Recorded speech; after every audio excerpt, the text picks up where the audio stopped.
Great. So I've pressed the record button. Well and done. Chris, I'm going to pin you so that You're we pinned. can see It's you. It's like the prom all over again. And your beautiful pup behind you. And we'll turn it right over to you. So thanks, Chris. Thank you, Chris. Good morning to me. Good evening to you. I'm honored to be here. Just a side note there, Dan, I skipped the prom in high school, so this may be my first pinning.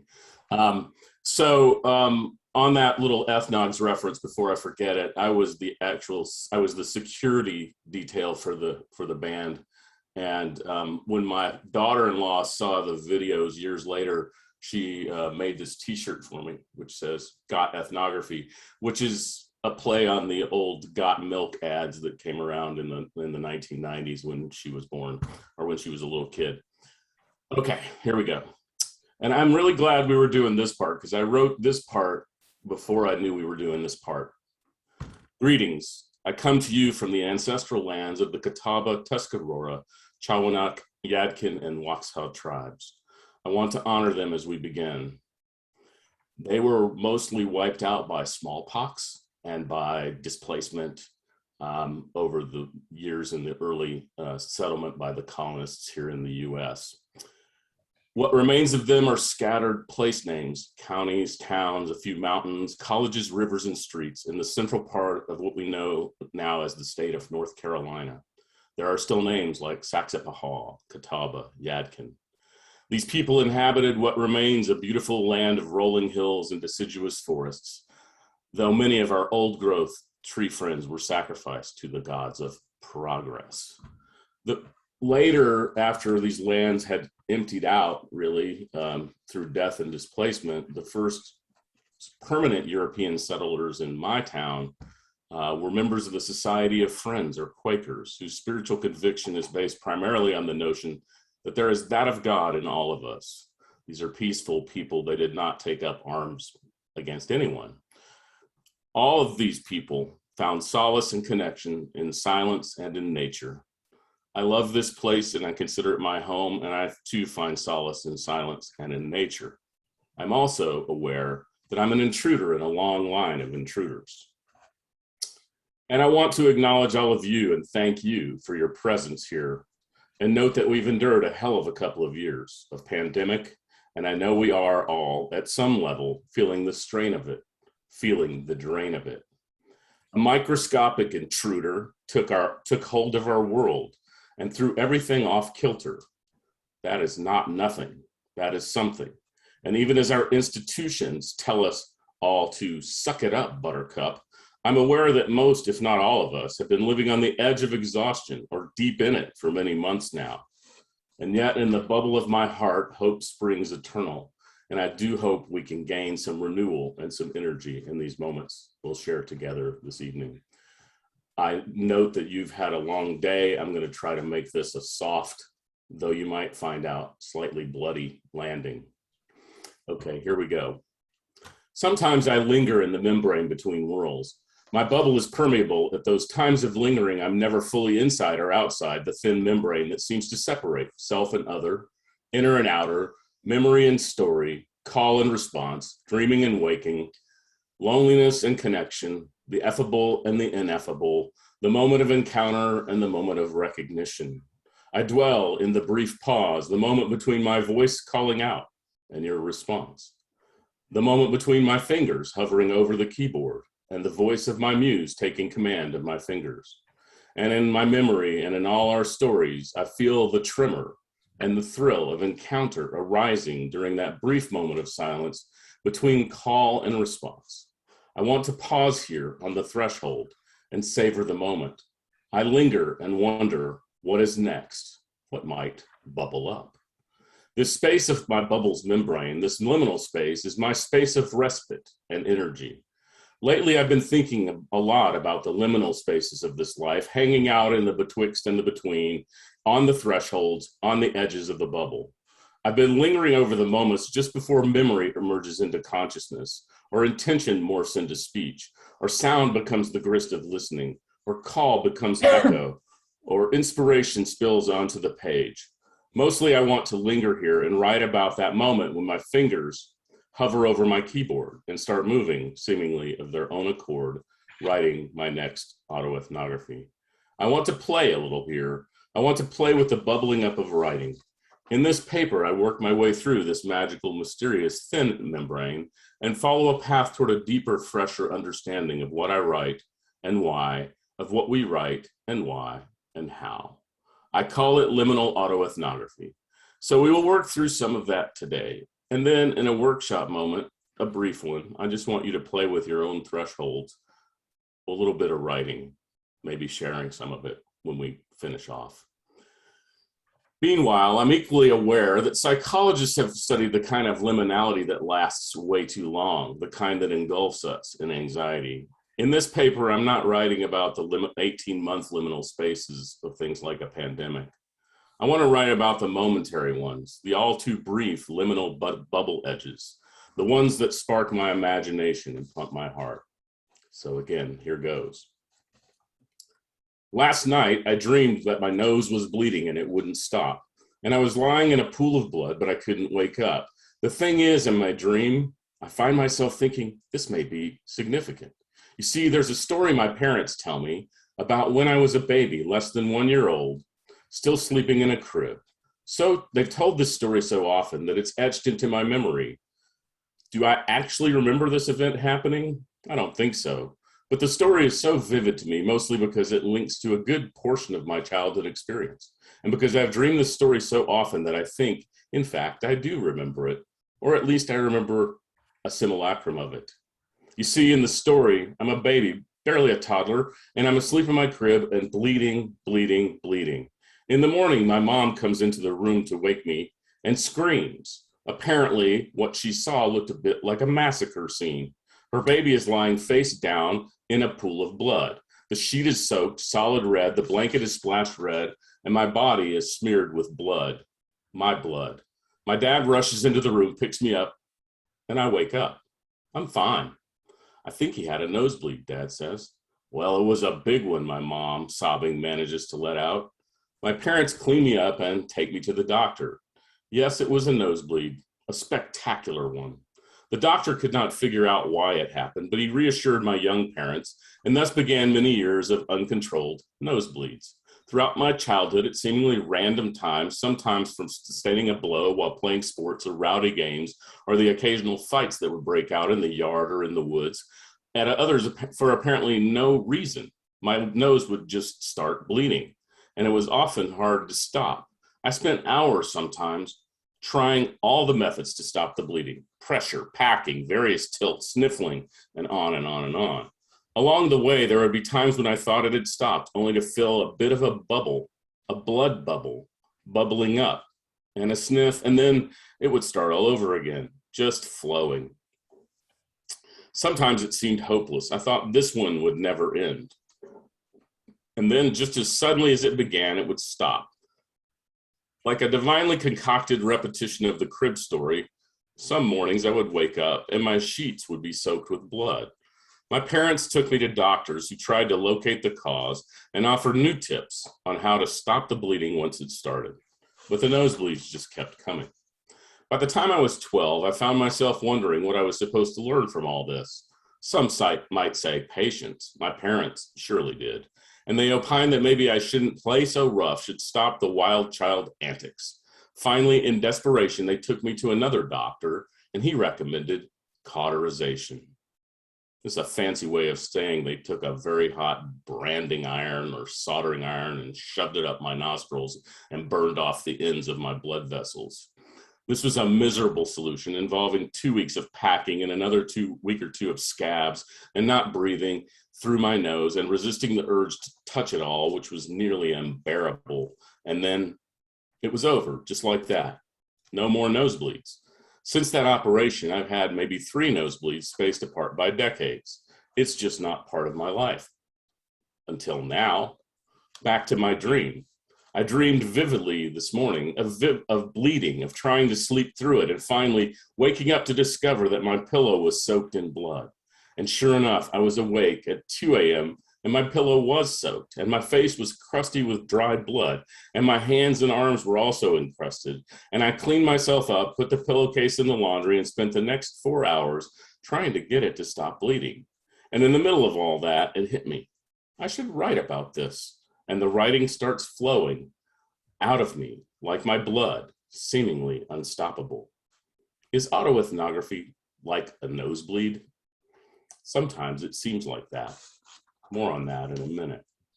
For now, I want to make sense of what just happened. Why is my nose bleeding? Why now, after all these years? Could it be because I spent much of my day in probably the most grueling, unpleasant meeting of my career, a meeting in which, as a colleague put it, forgive the language, I feel like with this one, we are being fucked from every direction, and it's not the fun kind. Side note, I've known this colleague for 20 years, and I've never heard him talk like that.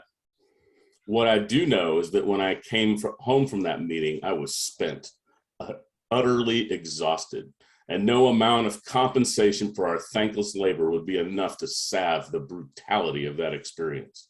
Maybe after that, I needed to bleed. Maybe after that, my system needed some cleansing. I know that when I was a kid, I bled so much at one point I was anemic. I took iron pills, which come with their own special gifts. I won't go into that. Suffice it to say, they are digestive in nature and not the fun kind. So with my mind wandering through my history of nosebleeds and wondering if there was ever any meaning to any of it, I worked through some basic research. I stumble upon something. Epistaxis is the Greek word, the original word, still used by medical professionals in their charts for a nosebleed, from the Greek roots epi, upon, and staxis, to drip. Well, I have a lot of experience dripping upon things. I was throughout my childhood an unstoppable dripper.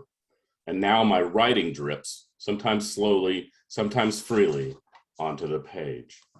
Still searching, I find that some authors with a spiritual bent consider the nosebleed symbolic of loss, or losing, or feeling at a loss. I can lean into that one. I did, in fact, feel a loss and at a loss, and like we were all losing in and after that meeting. Fucked from every direction, indeed. But then I think is there a side to all of this that leans away from darkness, that sheds some light on something of my exploration of nosebleeds? Could there be more to it than loss? That even while holding on to the loss, letting myself feel it, feel my way through it, I may yet come out the other side? Is there a moment of redemption once the grief is processed? And then I feel like I'm onto something. I find a small golden thread to help me walk through this mystery. I find myself writing my way through it and realize that sometimes my writing is almost exactly like a hard nosebleed. There's something in there below the surface, itching to get out, but not yet ready. And I know I can feel it, can feel the buildup and the backlog, the little bloody bubble. And I know if I sit down and start writing, that I will bleed until I'm not bleeding anymore. This is my bubbling up, my opening to liminal autoethnography. And so I let my fingers bleed until I'm ready to come to the next moment, and here I am. Okay, now I can imagine what you're thinking. Some of you are wondering, where is he going with all this? Others are still thinking, did he just compare autoethnography to a nosebleed? Still others are thinking, how far is he going with this tortured, bloody metaphor? Well, in my defense, for me, it is 5 a.m. right now. That's a little bit on the early side, even for me, to be making much sense. My blood caffeine ratios are not in the right balance. Even after the loss of blood through my nose should have made it easier for the caffeine to take over. It hasn't yet.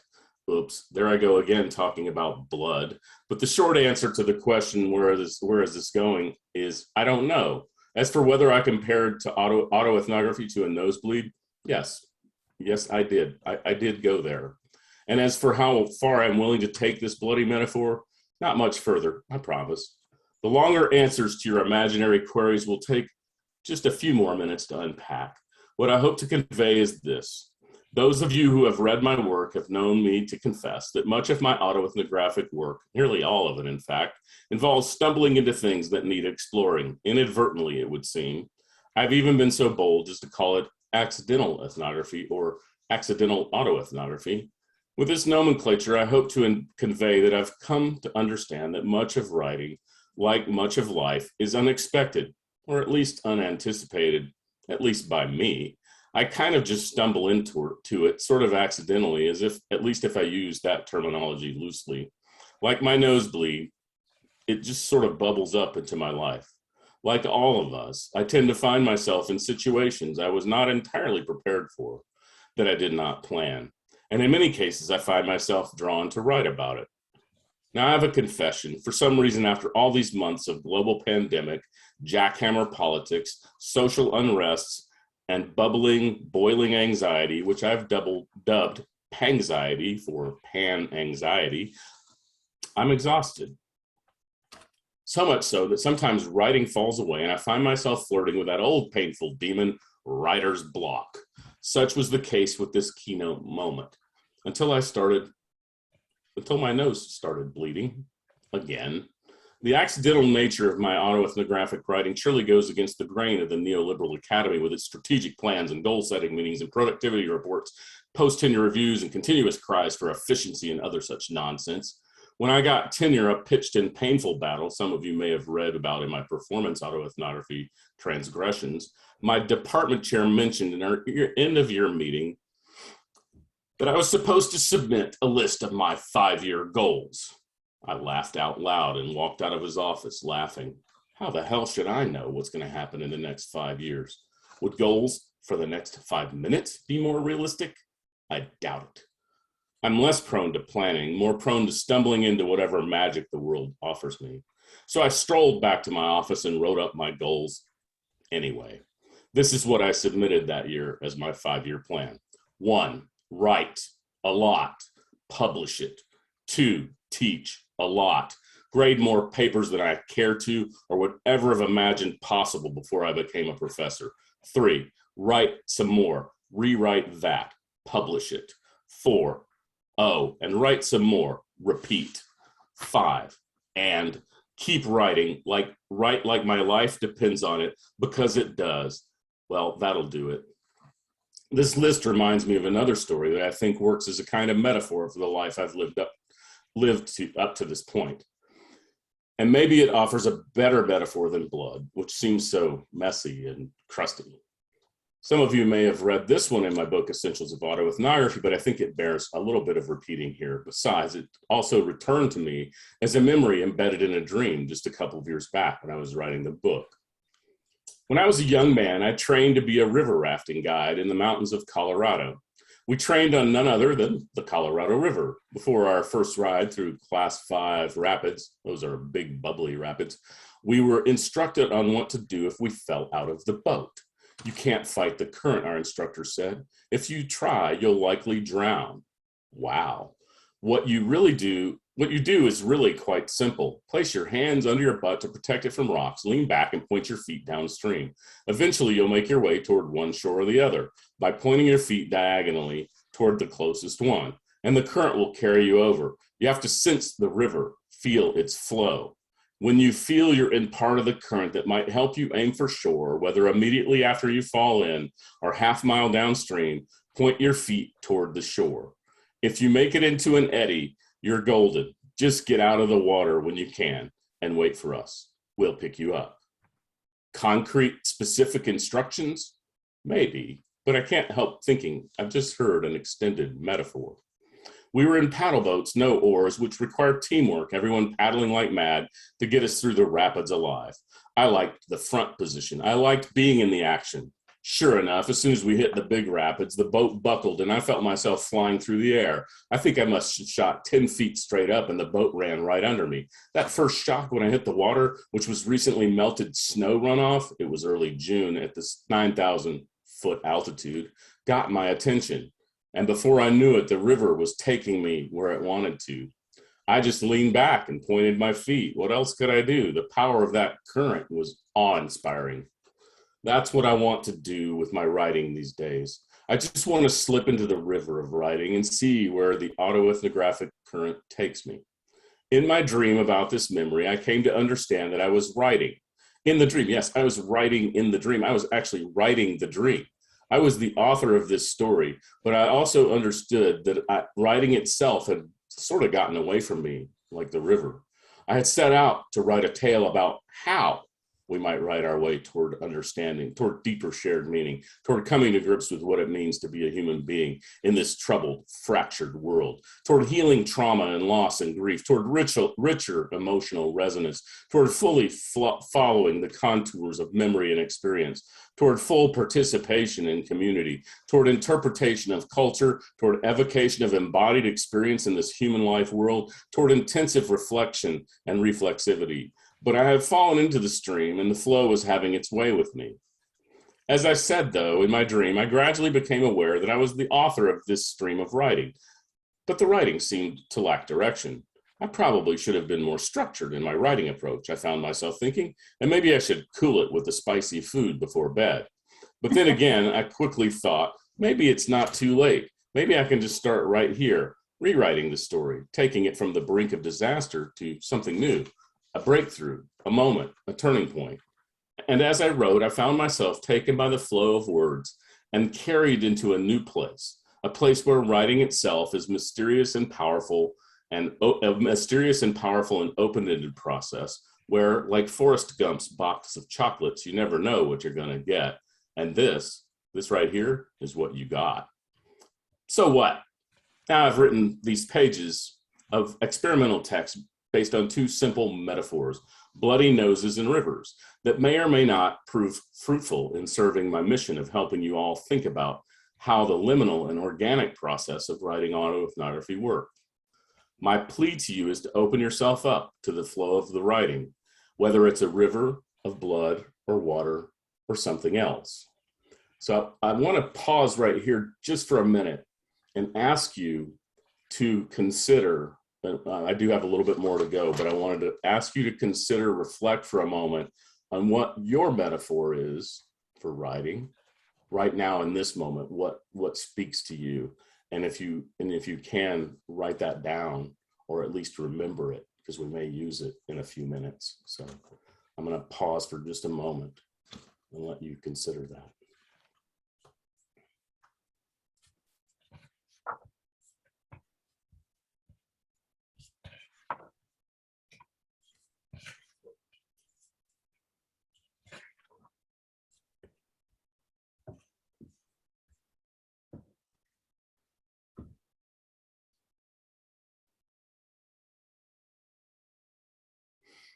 Okay, we might come back to those in a moment. I have another confession to make. I don't love the blood metaphor.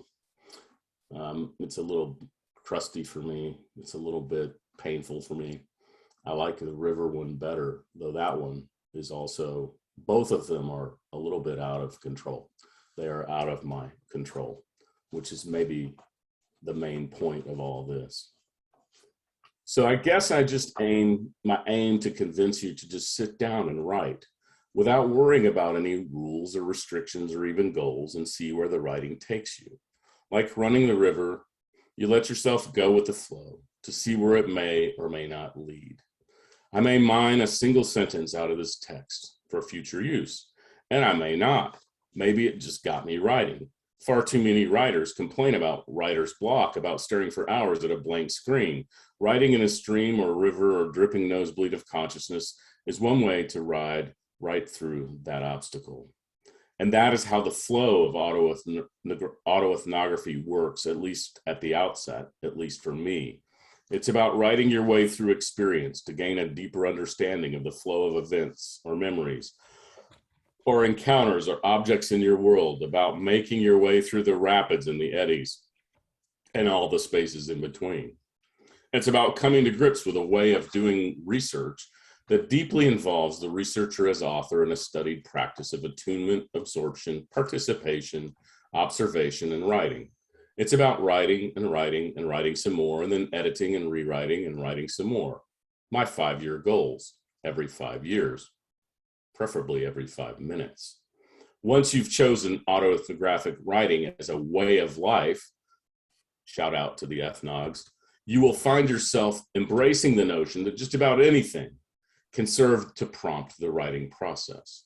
I began this section about flow with an image from memory that emerged in a dream, me bleeding from my face, or another dream of flying out of a raft and into a river. From the moment of that image bubbling up, whichever it may be, I hope to craft a story of how to proceed as a writer of autoethnography. It's not always predictable what image or event or drip or artifact might trigger the autoethnographic ride down the river. Over the past 25 years, I've written autoethnographic stories prompted by a photograph, a car accident, a schwitz, a song lyric, a shattered drinking glass, a big explosive moment in our culture, a classroom argument, a baseball, a stick breaking underfoot, a fragment of memory, a conversation, the death of a loved one, the deaths of many loved ones in rapid succession, the weird life of a leader in a neoliberal organization, a splash of joy, a whispered secret, a big event, a small event, a trauma, a film, a cultural phenomenon, a business meeting, a chance encounter, an insult, a conflict, 9/11, the birth of a child, an empty nest, an illness, an innuendo, an interruption, a classroom dialogue, the rogue acts of a bad leader, a dog fight, a relationship gone sour, a relationship starting to heal, a kid getting run over by a car, a relationship beginning, an anthrax scare, a mature relationship, a fascinating dialogue, falling in love, a friendship, a lost friendship, a weird family dynamic, a lie, a difficult truth, an addiction, suicidal thoughts, a wounded institution, a wounded community, a tenure fight, a wounded person, a note of joy, an academic conference, just playing around, a simple everyday object, a deadly plague, and more. I've thought long and hard and often about how this kind of writing works. And at least for me, I can say this without hesitation. I think my writing writes for me. It bleeds for me, which leads me back to my nosebleed this day. Maybe I just needed to write more, but to be sure, like the day I was pitched into the river, or like most of my nosebleeds across the years, I'm not in control here. I'm in flow. And now I want to talk about a little bit about preparing for the flow, which requires us to go back to that liminal space before we began this journey. What do I do to get ready?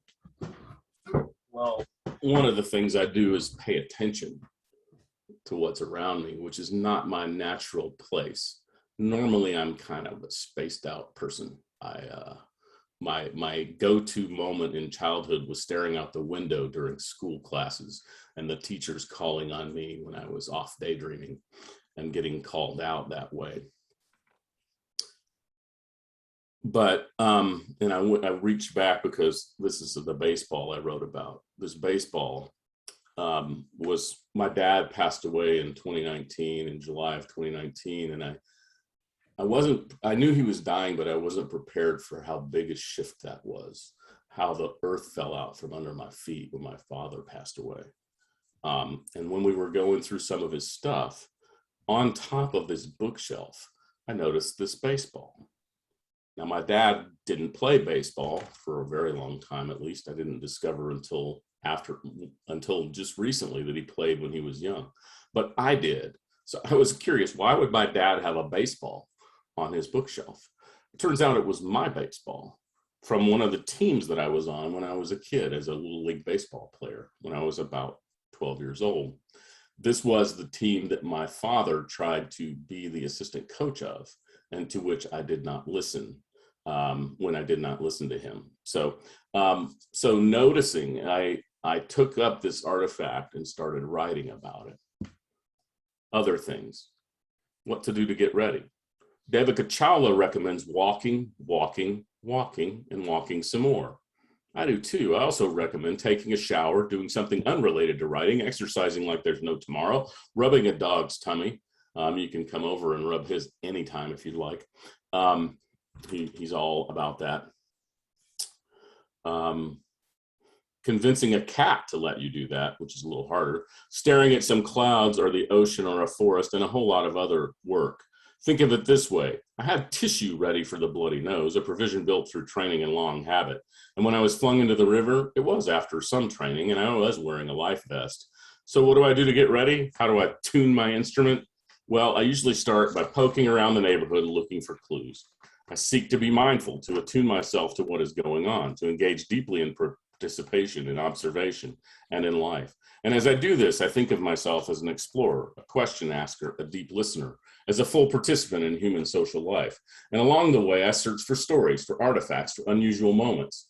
I recently heard a story from a student of Bud Goodall from over 20 years ago, a student who took his ethnography class at the institution where I work now. And one of his class assignment was a classic ethnography exercise. You go to the airport and you look for things that are not ordinary. And in my search, in my poking around the neighborhood, I often find myself looking past the ordinary, searching for the unusual moments, for the extraordinary, for the baseballs, which are ordinary, but not ordinary. And I reflect often on my emotions, my experiences, my intuitions, my perceptions, my wounds, my attentions. And I attune my critical eye toward the structures and situations that oppress, that break the human spirit, that move against our humanity, and so on. But mostly these days, I just write and hope that my flow works, that my life works, that my way of life shows me the way of life. And I call you to open yourself up, to let go, to write freely, to flow with it, to be a writer in whatever way that makes sense to you. Mostly, I hope you will spend some time in that bubbling up moment, that moment betwixt and between intention and action, in that bubble edge, in that thin membrane that seems to separate self and other, inner and outer, memory and story, call and response, dreaming and waking, loneliness and connection, the effable and the ineffable, the moment of encounter and the moment of recognition.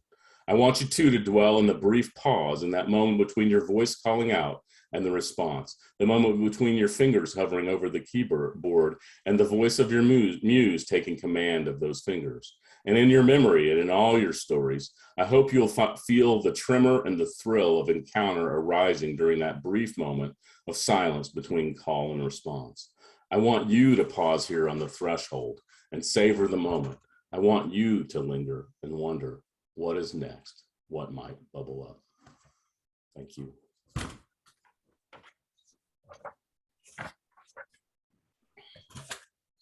Thank you, Chris. Thank you, That's Chris. just so beautiful. So good to hear Amazing. your work and also to hear all that inspiration that you've So offered good. us. Yeah. So good. I want to turn it over to your audience. And are you open to talking and answering some questions or comments? What do folks want to talk Absolutely, about? whatever. Yeah, great.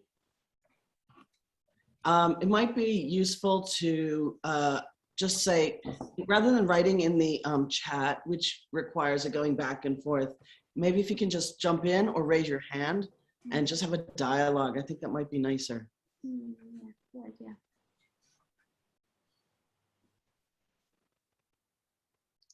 Chris, whilst folks are formulating their questions, would you say just a tiny bit about your new book, which is out, Essentials of Autoethnography, and where people can get it, and just how you put that together?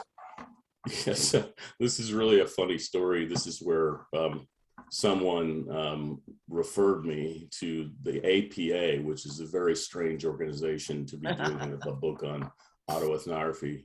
For those of you who don't know, that's the American Psychological Association, and they have a strong tendency to be extraordinarily quantitative in their approaches.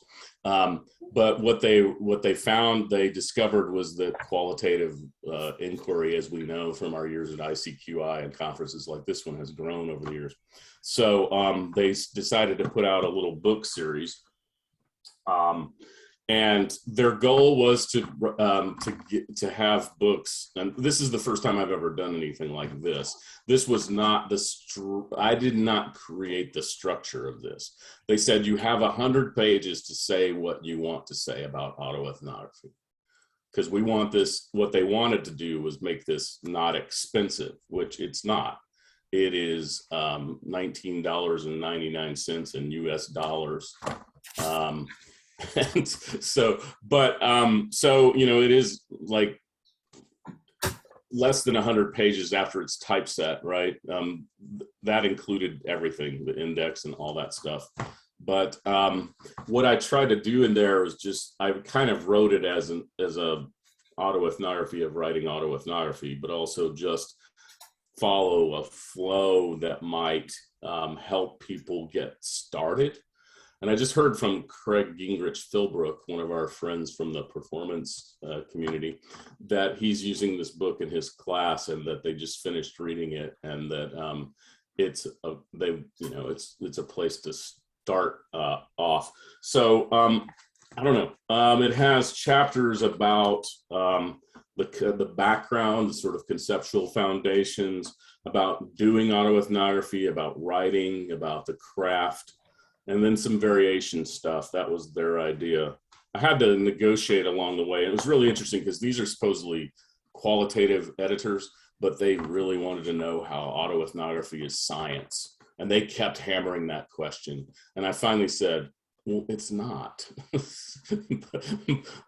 but it is in the tradition of the German Wissenschaft, which is knowing about the world, and so I had to lay on them the whole phenomenological, philosophical, existential stuff again to finally get them to say, okay, it's not. not in the way they meant, not hypothesis. Wow. Yeah.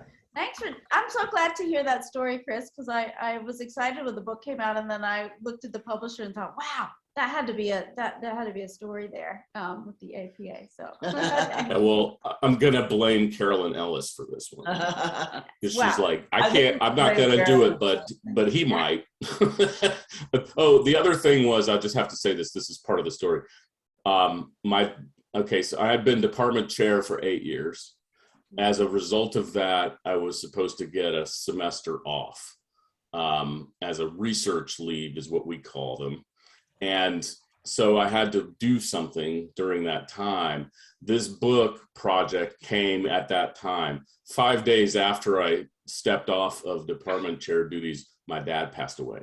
So I had some things to write about. And in that time period, this is really interesting. In the time period that I was writing that book, I don't know if it's interesting, it's kind of sad.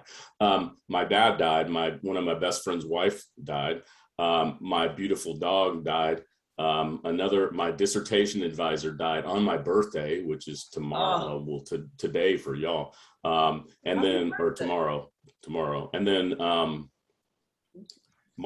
another friend died of cancer 2 days later, and then my son got married.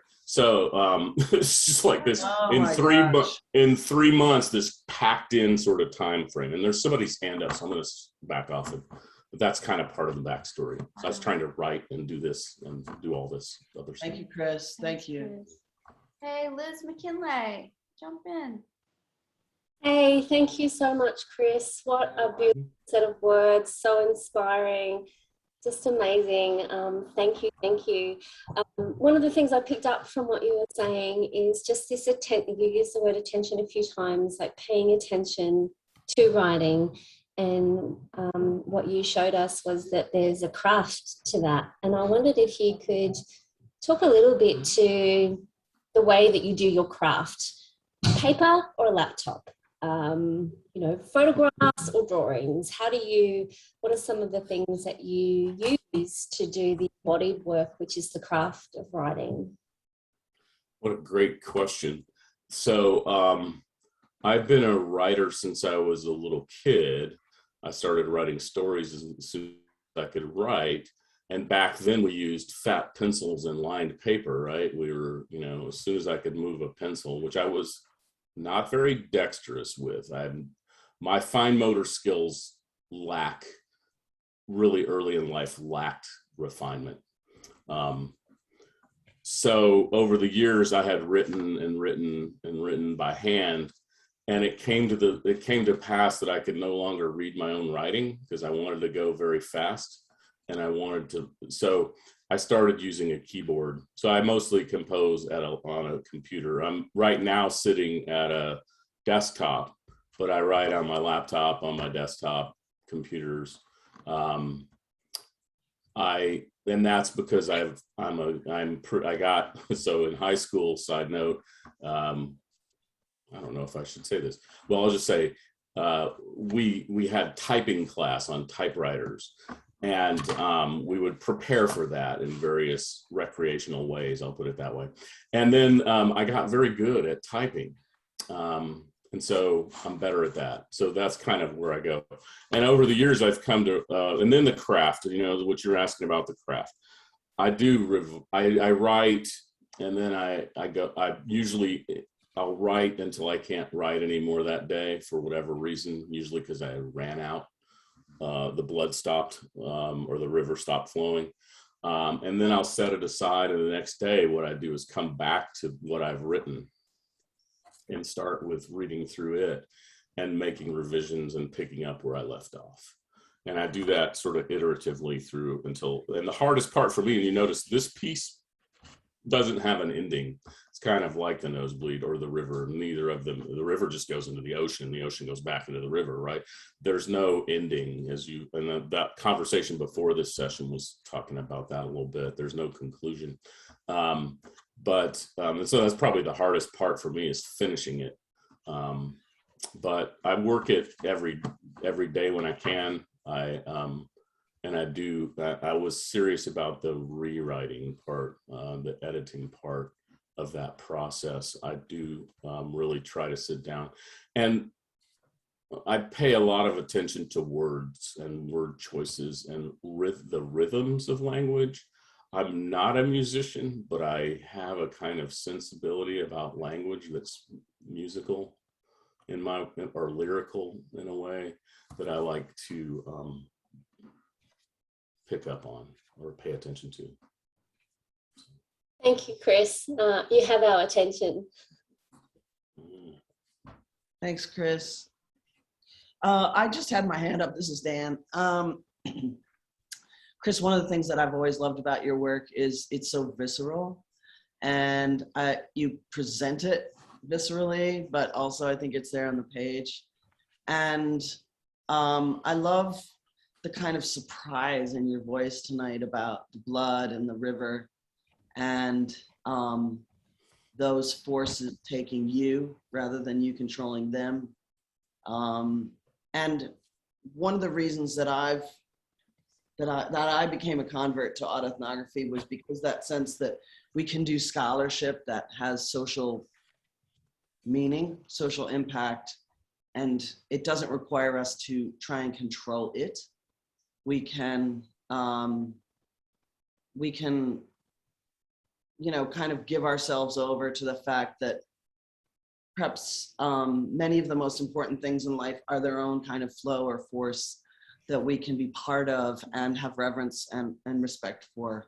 And I find that particularly in your writing. So I just want to ask you, as a senior scholar, whether you always, you always enjoyed that about autoethnography or ethnography in itself, whether that was a characteristic that you brought to the work, or whether with time, because certainly in my career, I felt over time more courage to let go into the flow of the river and the blood. When did that happen for you, Chris? Okay, so well, first of all, I'm still always taken aback at being called a senior.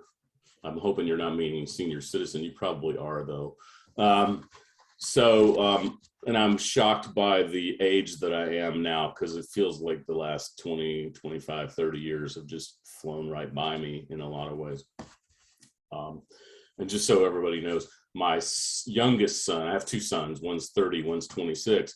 My youngest son, Noah, noticed a while back that our ages reverse every 11 years. So he's 26 and I'm 62.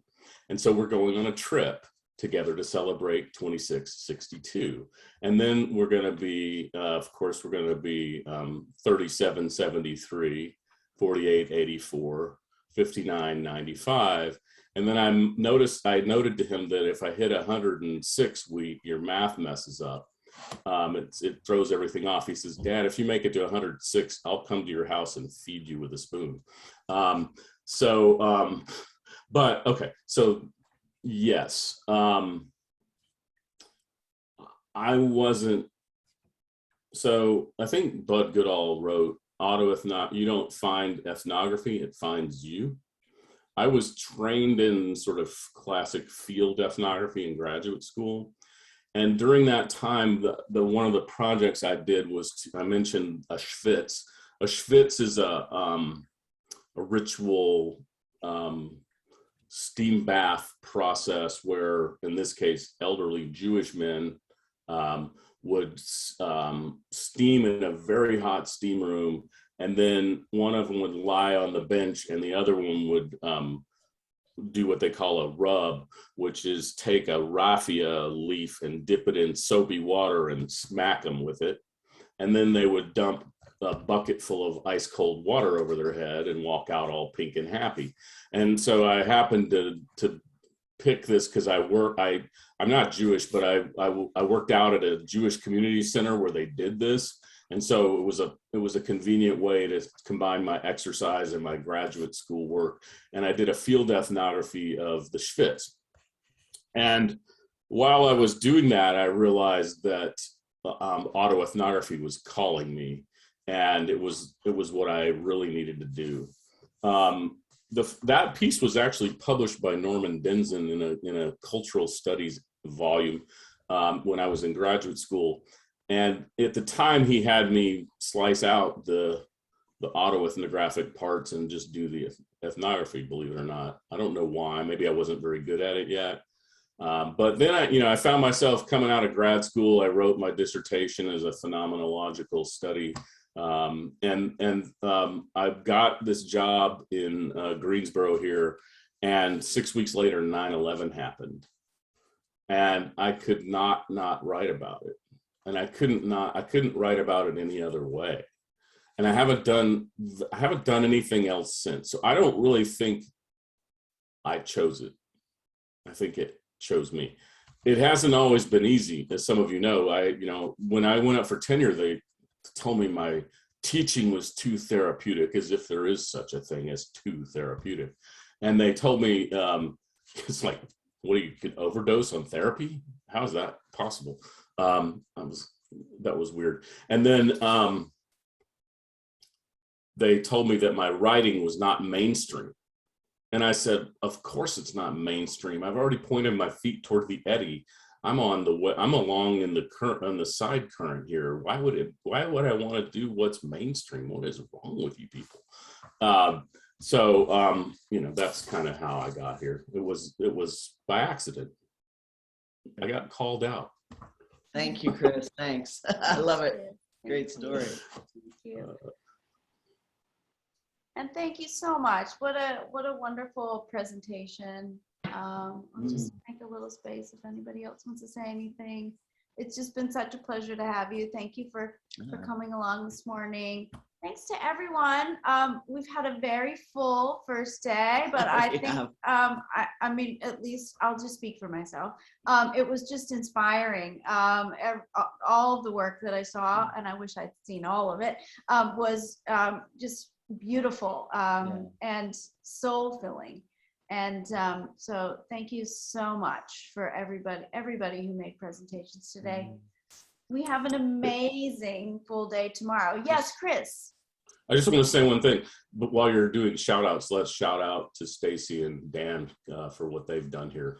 Thank you so much for making this possible. Craig and Liz. And Craig and Liz and whoever else is around here. We are a team of 6. We've had a lot of help. We always have a lot of help because this is such a tight community, and it's so beautiful to see it grow. It started in the Global South, and it's always rooted in the Global South, but it is it's really beautiful to see the tentacles reaching out and grabbing onto the tentacles from other places, from Europe, from Edinburgh, from the US, from ICQI. Yeah. And thanks to all of you postgraduate researchers who came along today. You are the lifeblood of this community. When Chris is 106, and all of us are, you'll be feeding us. You'll be feeding us, but we will still tune in to CAE when you're running it. Okay, so we're going to start at 8 tomorrow morning, Australia, New Zealand time. Yeah. And we've got beautiful, beautiful presentations on tomorrow. Do you want to say something about the Americans? Yeah, well, hopefully the Americans come tomorrow. We've tried to get the word out that there is a day and time conversion that needs to happen. So hopefully our American friends will. Our lesson from day one of online virtual CAE is that it's not actually enough to include a time zone converter in the timetable, we have to say it is a different day in the United States right now. Yeah. So some of you were with us early this morning, Melbourne time, and we did miss a lot of our American colleagues who were not, sadly, were not aware that it was a different day. So we are not quantitative research. So we've got it. We're trying to sorted. reschedule some of those into some slots for tomorrow. So hopefully we'll see some of Yes, those. Yeah, time buddy. Yeah. Denise, time buddy. that's right. Yeah. But in fact, I think we'll see Craig and Gertrude early tomorrow, We and will. Chris and Aubrey who are here in the Yeah. morning.